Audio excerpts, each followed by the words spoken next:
Quiet, please. Quiet, please.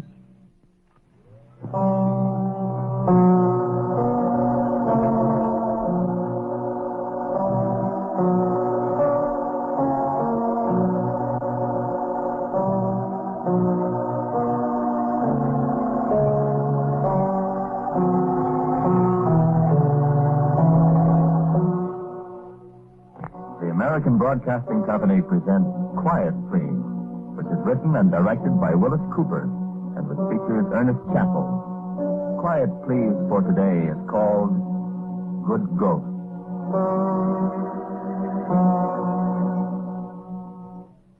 I never did anything wrong in my life. That's why I was so upset when Schuster murdered me. I'm just standing there minding my own business, and Schuster, he pulls out this cannon, and he points it at me, and it goes boom, and I say ouch, and I'm lying there. And he walks away down Lake Street towards Michigan Avenue. Yeah, right there on the corner of Lake and Wabash at 1:15 in the morning. Ouch, I said, and I just laid there. After a while, I got up, and I walked away. I was all mixed up. I guess I didn't realize I was dead, because I walked over to Randolph Street. I started up the elevated steps, but something stopped me, something like a rope or something across the bottom of the stair steps, and I couldn't get up. So I looked around to see what it was, and there was nothing. There was a voice speaking kind of in my ear. Can't go up there, Gus. That's what the voice said. And there wasn't anybody there. I looked. Well, all right, I said to myself, there's more than one way to skin a cat, so I walked over to State Street, and I started down the subway stairs. You know what? I couldn't go down there either. There was this same voice whispering in my ear. You can't go down there, Gus. Well, I said, where am I going to go? But I didn't hear any answer to that. So I put one foot in front of the other, and you know what I did? I walked. And for the first time in my life, for the first time, my feet didn't hurt. So that's one consolation, I said, being a ghost, your feet won't hurt. Well, I was bewildered, see. I walk, and I walk, and I walk, and pretty soon, it's about 5 o'clock in the morning, and I'm out in Logan Square. And I said to myself, why, Schuster lives around here someplace, don't he? And I am in Schuster's house. See, I was a pretty new, inexperienced ghost then. Gosh, if I'd have known, I wouldn't have had to walk all the way out to Logan Square. I could have flew or whatever it is I do. But I've learned now. I'll tell you about it. Well, like I said, there I am in Schuster's house. Well, you didn't know Schuster, did you? He was laying there, sound asleep on the bed, and he was a pretty good-looking fella in a kind of fat way. He was laying there snoring. He had his hand hanging over the edge of the bed, and I never thought. I just went over and I took hold of his hand, and I said, hey, Schuster. Schuster. Hey, Schuster. Schuster, wake up. Who's that? Wake up, Schuster. It's me. No! Who's that? Well, gee whiz, Schuster. Bad enough to murder a guy. You have to scare the life out of him? Somebody had hold of my hand. It was me. A cold hand. It was me, I told you. Who's that? It's me, Schuster. That's the hand. It's God. God. You awake now? You get away from me. You're dead. Yeah, I know it. I didn't mean to wake you up so violent, Schuster. I'm asleep. I'm dreaming. No, honest, Schuster. I'm sorry. I'm hearing things. Oh, why did I knock him off? Hey, Huh? why did you knock me off? Is that really you guys? Sure. Did you come to haunt me? No, not especially. I was just wondering, why didn't you shoot me? I'm going to turn on the light. There ain't nobody here. I had a nightmare. There. You see, you chump. There ain't nobody here. I'm It here. was a nightmare. Guys, I hear you. Sure. What do you want? I told you. Why did you kill me? Will you go away if I tell you? Well, It was on account of Ada. Ada. Yeah, Ada. Will you go away now and leave me? Schuster. Huh? Schuster, is your intentions towards Ada honorable? Oh, why, sure, Gus. Will you go away now? Move over, Schuster. I want to do a little thinking. Well, Schuster, he put his head underneath the covers and he shriveled all up in a knot, and I thought and thought. And he kept shivering and sticking up dead, and so pretty soon I went to sleep. And when I awoke, Schuster was gone. So I got to thinking about Ada. Gee, when Ada was cute, I sure did like Ada.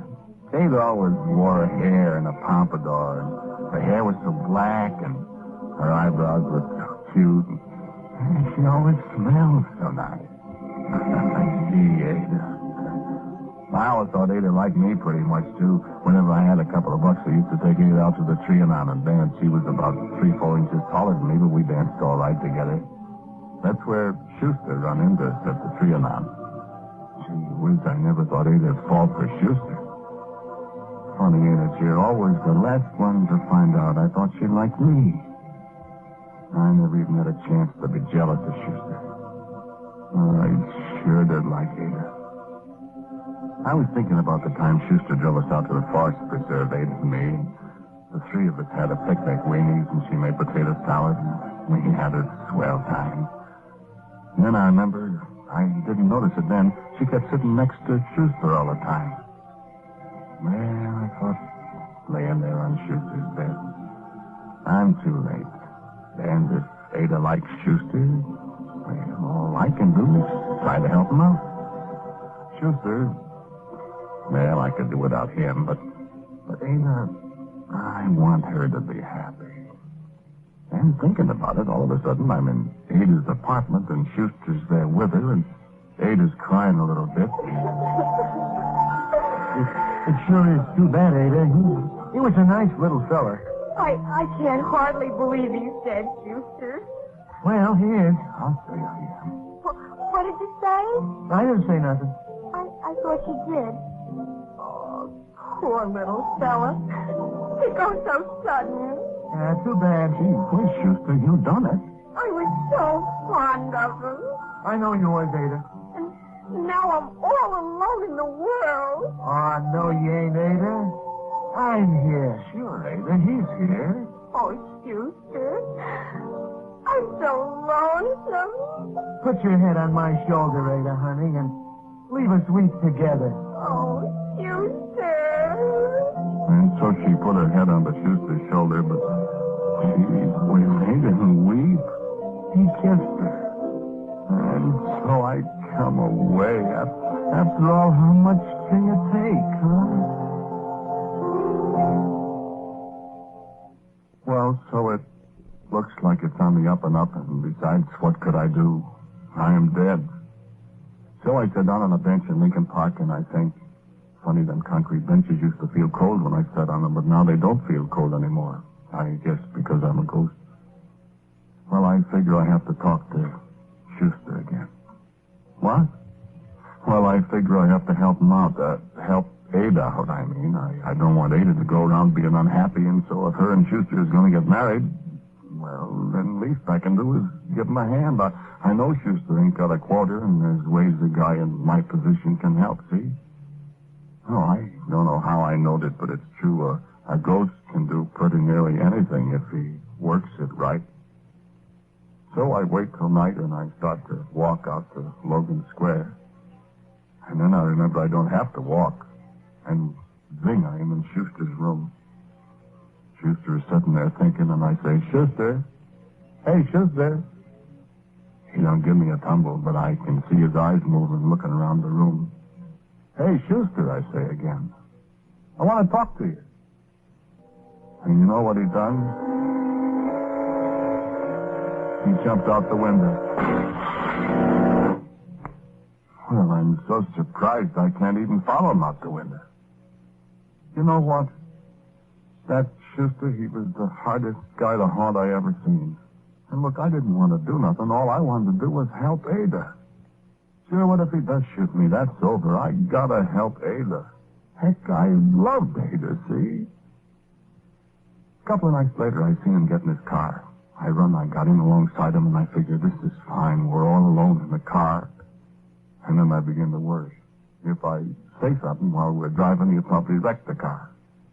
So I wait till we're stopped by the light at Diversity in Lincoln Park. We're standing still. What can happen? So I put my hand on top of his on the gear shift, and I say, "Hey, Schuster." Bam, crash, jingle, bounce. He takes his foot off in the clutch, and we're through a high iron fence, and the car is upside down, and Schuster has got a sprained ankle. Gee whiz, I said, I'm a heck of a ghost. But he's laying there, and I think this is a good time to talk to him before the ambulance comes.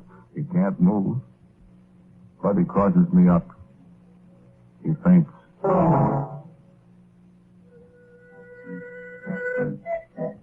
And while she's laid up with his ankle all bandaged up, Ada comes and sees him, and the way she puts her arms around him and kisses him, I says, this is no place for me. So I come away again. I couldn't take it. But that only made it worse. I should talk to him and see what I can do for Ada and him. So after a while, he's well, and I see him and Ada every once in a while, and he treated her like... Gee whiz, the way I wished I could have treated her. And she had it up. Well, one night Schuster goes into a movie. I saw the movie before. You got a lot of time on your hands when you're a ghost. Usually you can get in movies free. I followed him inside, and while he was running the sign on the screen, it said, next week, Hollow Triumph. I lean over close to him and I say, Schuster. Gee whiz, he went up like a balloon. People was hollering, and he was hollering, and the ushers come, and the cops, and they drug him away. You know what the upshot of that was? He kept hollering to the cops that he was haunted. And they thought he was touched in the head, and they put him in a wagon. They took him out to psychopathic for observation. Man, I sure made a mess out of things, didn't I? And all I'm trying to do is be a good guy, a good ghost, I mean. So, come evening out to psychopathic, I go. Boy, what a place. And I hunt high and low for Schuster till it's about 2 o'clock. Then I hear a kind of gargle I think is familiar, and I go through a little door, and, oh, boy, there he is, in a straitjacket. Well, for pity's sake, Schuster, I said. Look, Schuster, stop it. I ain't going to hurt you. Schuster, listen to me. Schuster, don't you bust something. Now, listen, Schuster. Listen to me. I ain't mad. Nah, Schuster, I ain't mad at all. I want... You want to kill me? What? To kill me? Kill you? Yeah, kill me. Nah, Schuster, all I want to do is help you. Don't, Schuster, somebody will hear you. Yeah. Look, I'm only allowed to kill one person, see, Schuster? No, you ain't allowed to kill the fella that killed you, see? I can only knock off one fella, and he has to be a bad fella. Yeah, I know you're kind of bad, but you can't be all bad, Schuster, else Ada wouldn't love you. Does Ada love you? Yeah. And do you love her? Yeah, that's what I thought. Don't kill me. What? Please. Listen, I said I wasn't going to kill you. I just want to help you. Yeah? A ghost can do lots of things, Schuster. Yeah. You need money, Schuster? Yeah. You broke? Yeah. Well, you can't marry Ada without money. Yeah. I'll get you the money. Yeah. I'm not kidding. Only will you promise to marry Ada as soon as you get the money? Yeah. Well, I said it was okay then, and I reached over and patted him on the forehead. And he heaved himself up, and the gag came out of his mouth. Let me out of here! So I have to start all over again. I stuff the thing back in his puss, and all he can say is urgle, and I lay it all out to him again. He was bound and determined I was going to knock him off. He must have had a guilty conscience or something. But it was daylight when I finally told him a bill of goods. Look, I kept saying, it's Ada I'm thinking of. I want Ada to be happy. I have to help you if I'm going to help Ada, can't you see? And it was Like I said, broad daylight when I took the gag away from him again, and I was all ready to put it back, but... Okay, guys, okay. I believe you. You got to believe me. But you got to remember, if you hurt me, you'll be hurting Ada, guys. I know it, Schuster. Why else would I go to all this trouble? Heck, Schuster, I loved Ada. And he just looked at me funny, and I said, okay, I'll meet you at Rolo's next Wednesday night. And I come away. Rolo's. I don't suppose you ever been there, huh? Gambling joint. I used to go there once in a while when I was alive. Pick up a couple of dollars shooting craps or something. Schuster goes there a lot, too. I'm standing by the wheel when Schuster comes in. I'm just standing there, and of course, Schuster can't see me when he comes up. He stood there looking a minute, and Rolo gave him a hello. Hello, Schuster. Hi, Rolo. Get your bets down, gent. Schuster, you gonna play? 17. What'd you say? I said you're gonna play. Get your money down. I said 17. 5 on 17. All bets down. That's all, gent. And I left it spin a minute, and I put my finger on the 17, and I stopped it. 17. Here you are, Schuster. Get your bets down, gent. 4. $100. $100. Oh, pledging, huh, Schuster? Spin the wheel. All bets down. Round and round she goes, and where she stops, nobody knows. The heck nobody knows. I know. She stops on 4. 4. Well, nice going, Schuster. Yeah, it is nice, ain't it? 11, Schuster. 11. $500. Take it easy, Schuster. Spin the wheel. That was an awful short spin, Rolo. Real basic about it. Stopped on 4, didn't it? Hey, Schuster. What? Ain't you got enough? Enough? To marry Ada? You win 3 times. Oh, come on, Gus. Let's not quit yet. Okay. 13. 13. $1,000. At 4:30 in the morning, Rolo declared that the bank was busted. Schuster took every dime in the joint.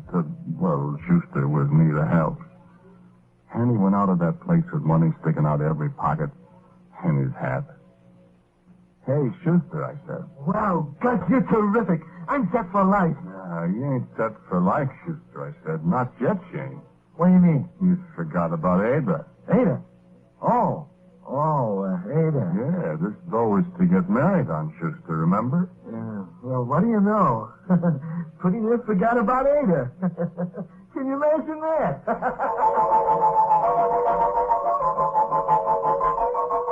And so 2 days afterwards, Schuster and Ada drive over to Crown Point to a little justice of the peace, and they get married. Gee whiz, it was a happy day. Ada sure looked pretty with her pompadour and a new dress and Carson Furies and her eyes shining, and she was nervous and cute. And even Schuster looked pretty good in a double-breasted green suit. And I got sentimental, and I kind of bawled, standing there watching.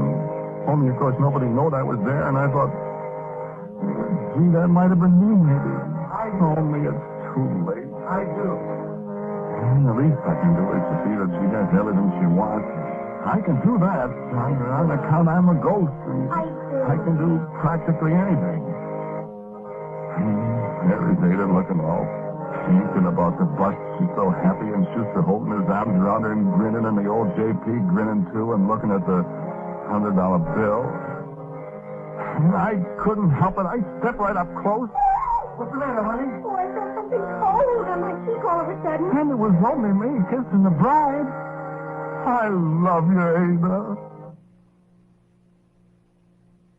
Oh, sure, they was as happy as bumblebees. Heck no, I wouldn't never intrude into their privacy. I never went to their house. But I used to meet Schuster once in a while, and I'd say, Schuster, how they going? Oh, fine, Gus, fine. Well, Gus, it is very happy. And I'd always feel glad and happy about it. And then one day I meet Schuster, and I ask him the same question. He kind of stutters and stammers for a minute. Well, look, Gus, Ada wants a mink coat. Why don't you get her one? Well, I'm not holding, Gus. I made a couple of bad investments. And... So Schuster and me, we busted the bank at Rollo's again. And Rollo, he wasn't very happy about it, but what could the man do? It was his business, wasn't it? And Ada was happy, I figured. Schuster hit me again when the Arlington race season started. Say, Gus, can you do anything about horses? Like what? You know.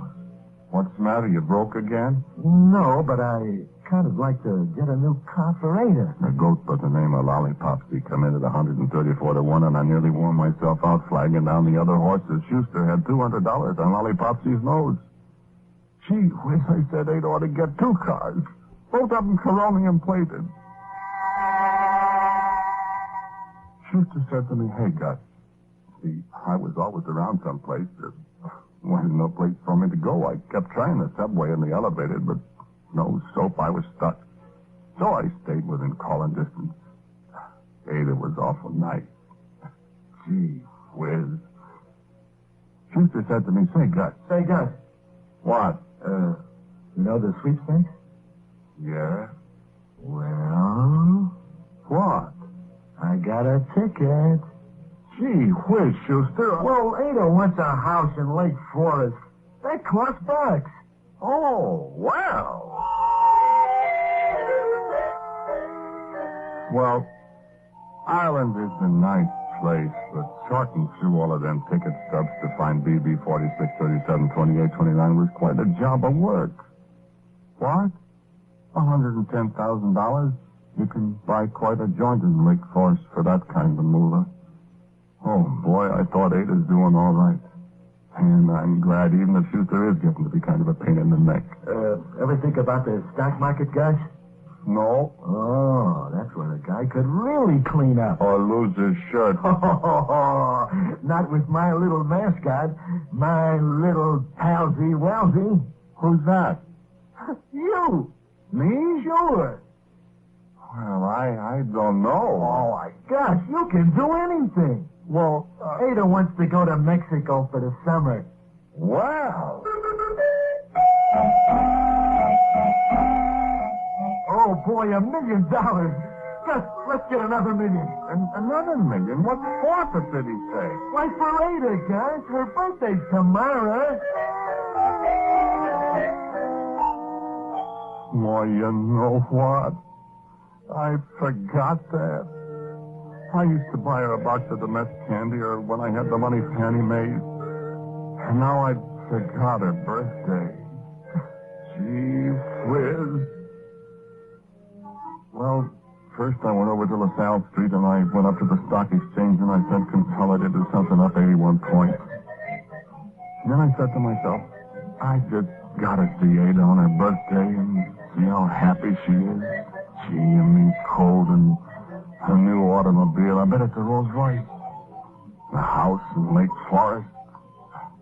No, she's in Mexico, I thought. But I'll say happy birthday in Mexican, even if she won't hear it. And so,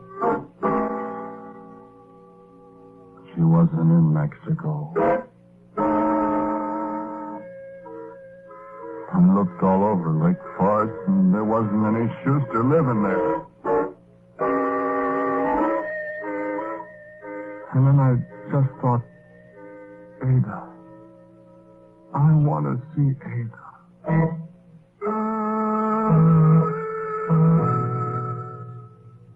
And I was right alongside her. Ada didn't have any mink coat.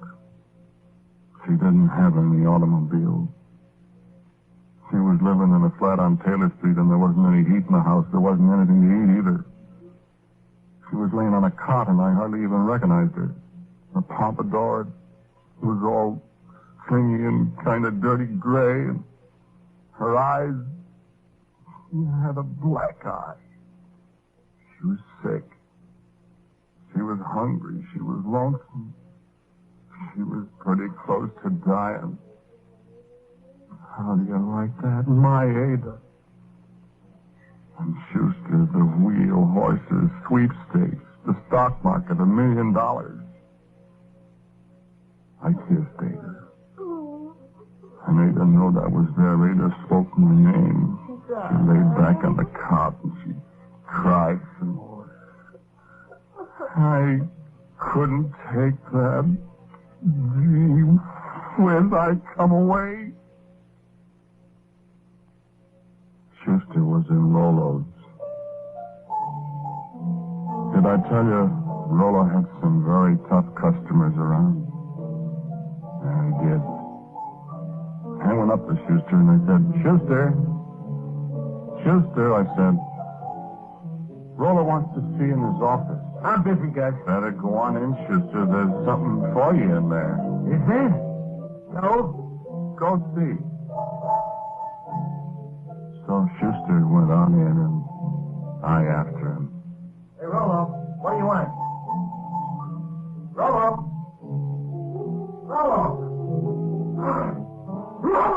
He's dead, Schuster. Put him out of here! No. Listen, guys. Look at that knife in his back, Schuster. That's my knife. Got your name on it. I didn't do it. I know you didn't. But they'll think you did. Who will think so? Ed Ott, the big guy, Sam Howell, the guy with the brass knucks, Ralph, the guy that bites But I didn't people. do it, guys. No, I done it, Schuster. You? Sure. Remember, I told you I was allowed to knock off one guy. One bad guy. You can't. Rolo was an awful bad guy, Schuster. So are you, for that matter. Them guys liked Rolo an awful lot, Schuster. What they'll do to a guy they think killed him. Let me out of here, guys. The door's locked from the outside, Schuster. The door's locked. The tough boys are coming. Can you play, Schuster? Guys! Please! Guys! Not to me, Schuster. So long, lad. Guys!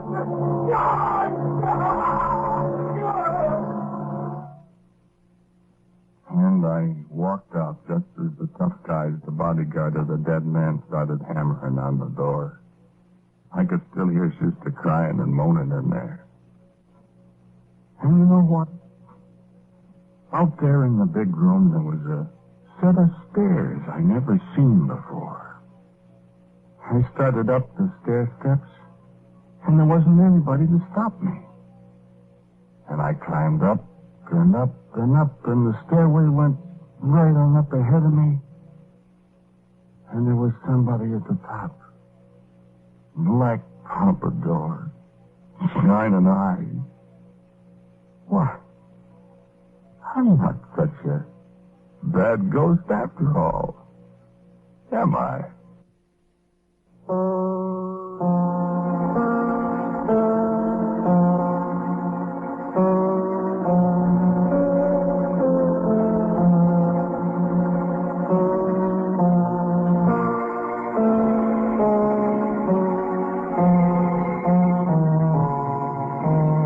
The title of today's Quiet Please story is Good Ghost. It was written and directed by Wyllis Cooper. The man who spoke to you was Ernest Chappell. And Murray Forbes was Schuster, Ada was Ruth Latt, and Rolo was played by Arthur Cole. As usual, music for Quiet Please is by Albert Berman. Now, for a word about next week, here is our writer-director, my good friend Wyllis Cooper. Thank you for listening to Quiet Please. The next week I have a story for you. It's called Calling All Souls.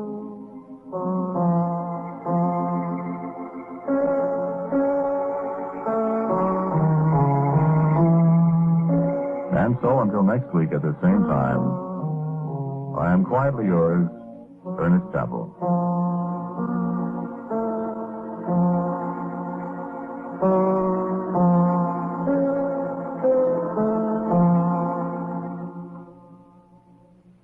And now, a listening reminder. The war against organized rackets makes for exciting, dramatic entertainment. And you can enjoy it every Sunday afternoon over your ABC station when David Harding, counter-spy, becomes involved in another daring adventure with the underworld. Don't miss this afternoon's story. This is ABC, the American Broadcasting Company.